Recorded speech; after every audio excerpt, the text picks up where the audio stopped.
Olá, bom dia. Daqui a pouco, às 9 horas, as reformas previdenciária e trabalhista serão tema de audiência pública na Comissão de Direitos Humanos. O repórter Paulo Acriso vai acompanhar. Bom dia, Paulo.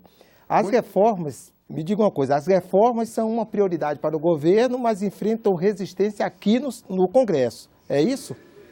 Bom dia, André Ricardo. Bom dia, telespectadores. O governo tem pressa e, na semana passada, aprovou na Câmara dos Deputados o projeto de terceirização que está relacionado com a reforma trabalhista. Esse projeto é de 1998, ainda da era FHC.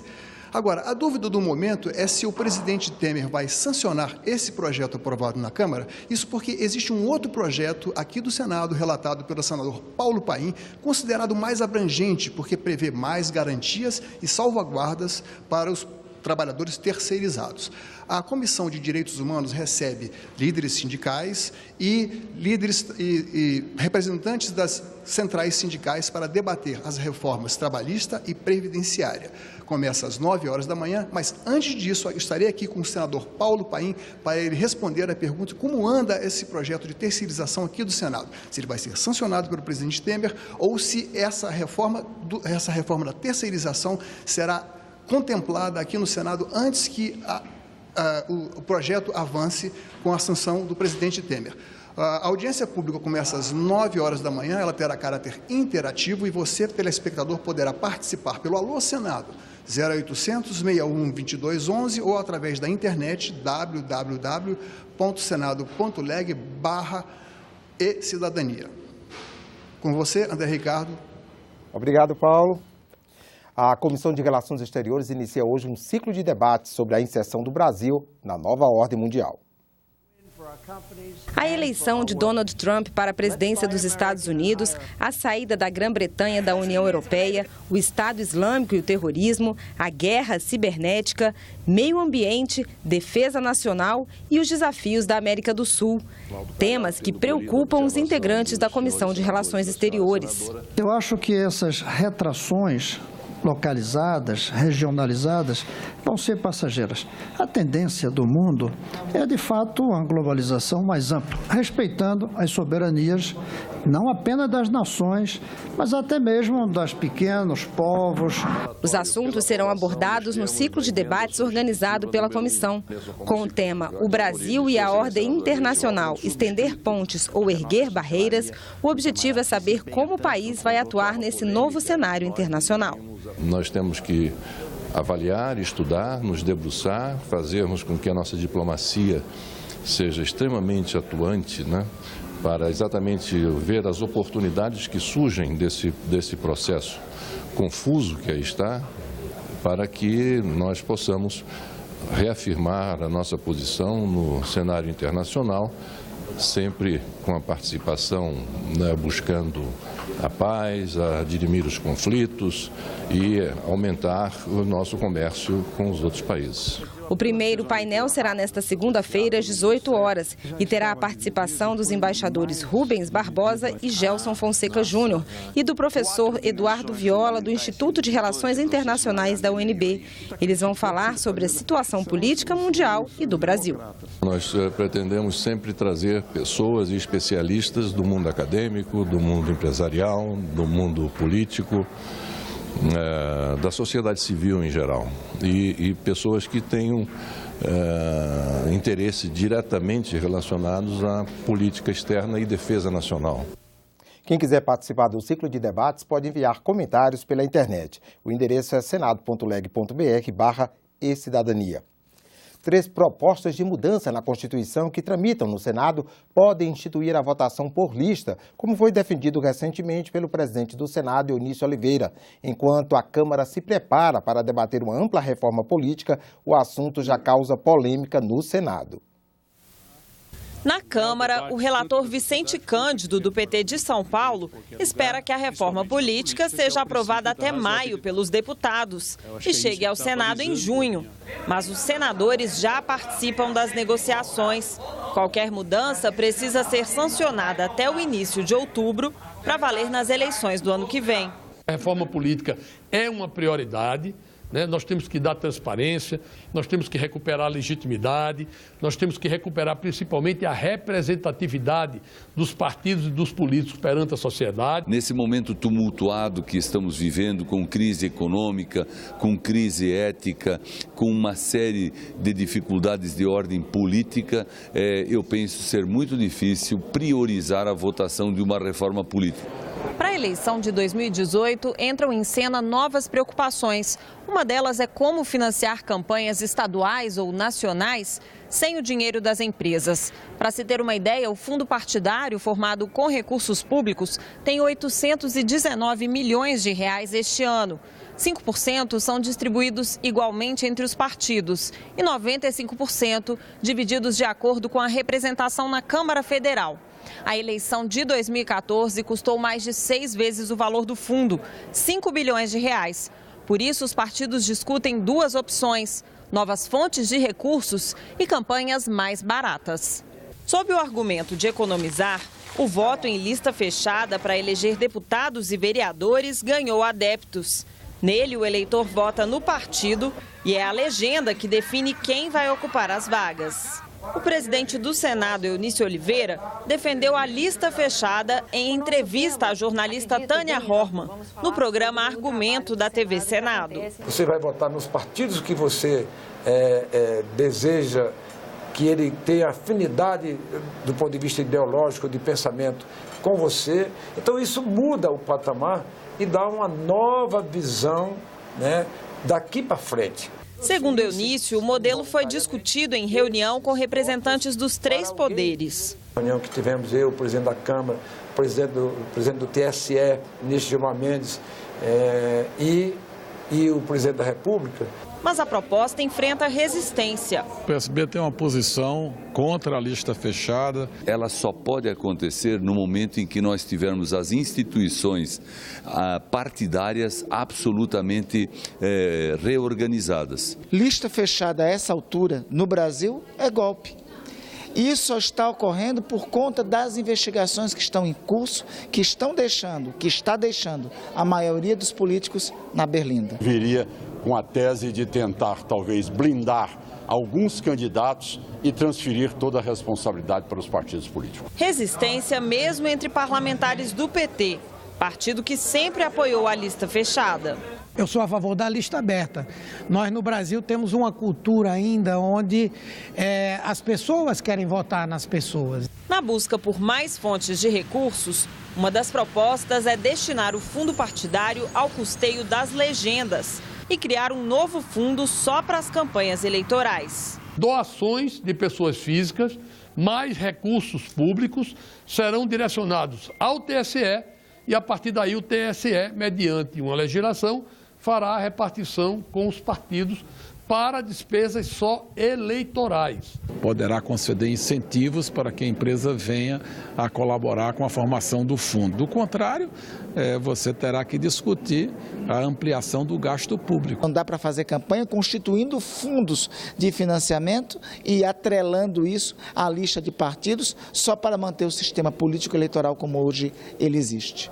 Nós temos que fazer uma ampla negociação nas duas casas, né, para que esse modelo, e com a sociedade, para que esse modelo efetivamente seja um modelo que dê transparência às eleições. A Operação Carne Fraca da Polícia Federal ainda é tema de análise dos senadores e as repercussões estão na pauta de várias comissões. Vamos conversar sobre esse e outros destaques nas comissões do Senado com o repórter da Rádio Senado, Roberto Fragoso. Bom dia, Roberto. Bom dia, André Ricardo. Bom dia aos espectadores. Pois é, André, essa operação Carne Fraca que eu trouxe denúncias de que frigoríficos estavam maquiando produtos vencidos, carne vencida com adição de produtos químicos, teve grande repercussão aqui no Senado na semana passada e continua em destaque na pauta de várias comissões.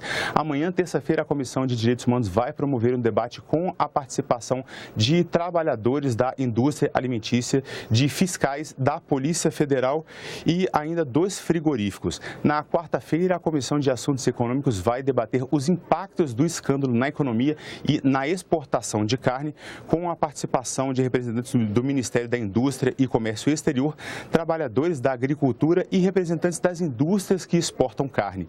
E na pauta da Comissão de Assuntos Sociais, há 3 pedidos de convocação de ministros: do ministro da Saúde, Ricardo Barros, do ministro da Justiça, Osmar Serralho, e do ministro da Indústria e Comércio Exterior, Marcos Pereira.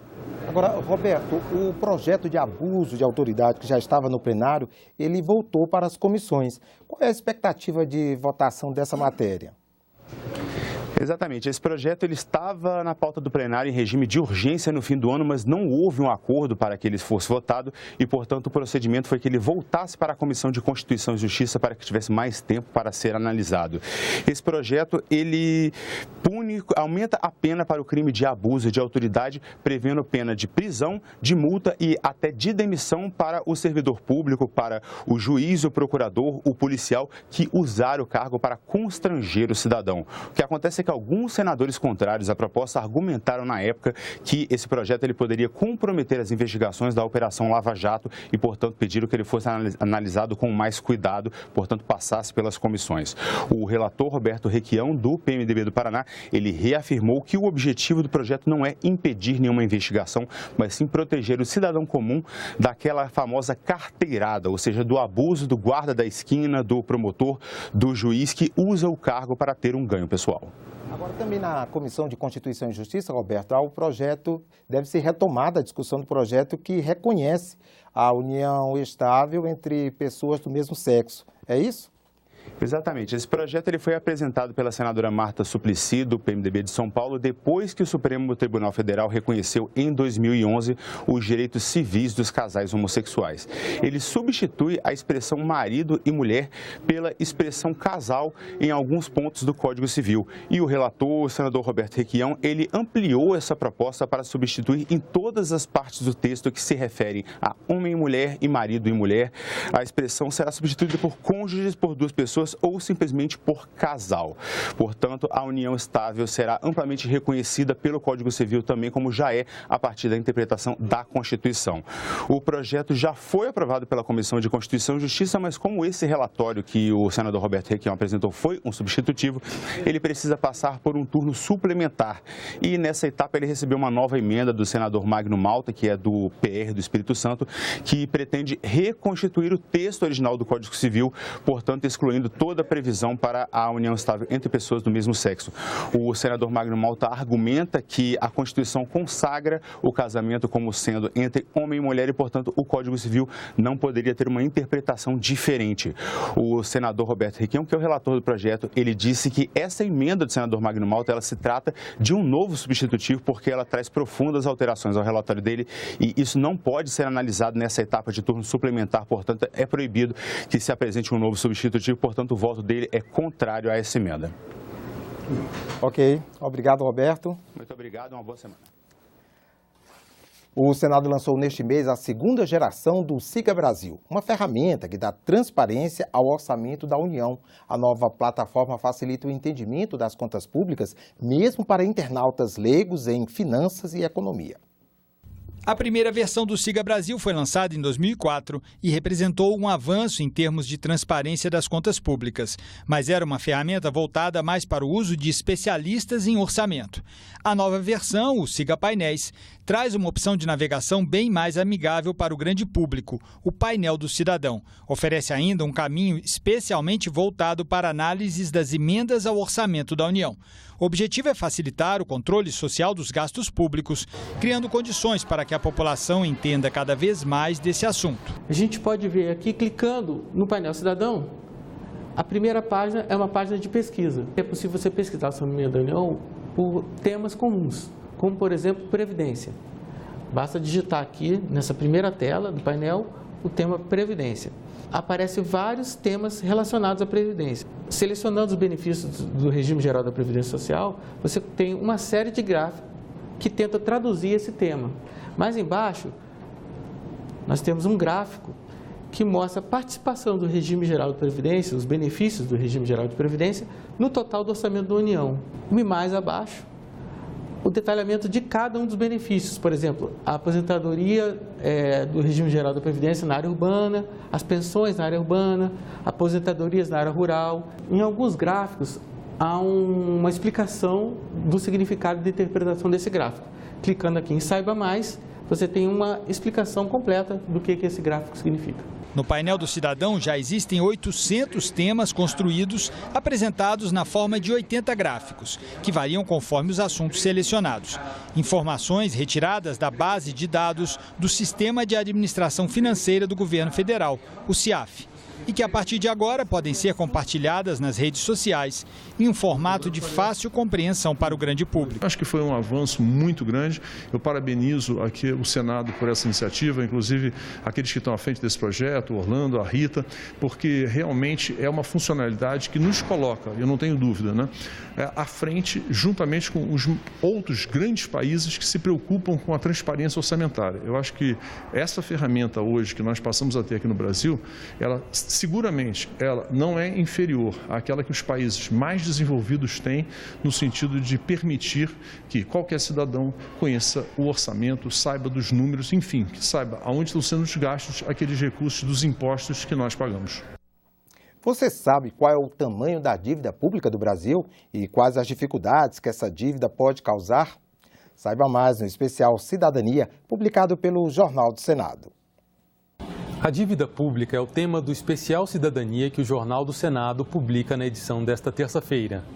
O Brasil entrou no ano de 2017 com mais de 4 trilhões de reais em dívida, o equivalente a quase 70% do PIB. Num cenário de recessão econômica, esses números são uma dificuldade a mais para a retomada do crescimento do país. Na reportagem do jornalista Guilherme Oliveira, vamos ver como essa dívida cresceu tanto, quanto ela custa para nós, os cidadãos, e como ela afeta as nossas vidas. O especial Cidadania é publicado toda terça-feira nas páginas do Jornal do Senado. Você pode acessar o Jornal do Senado, o endereço senado.leg.br/jornal. Você acompanha outras notícias na nossa página na internet ou aqui na programação durante os boletins do Senado Agora. Enquanto isso, continue assistindo a nossa programação.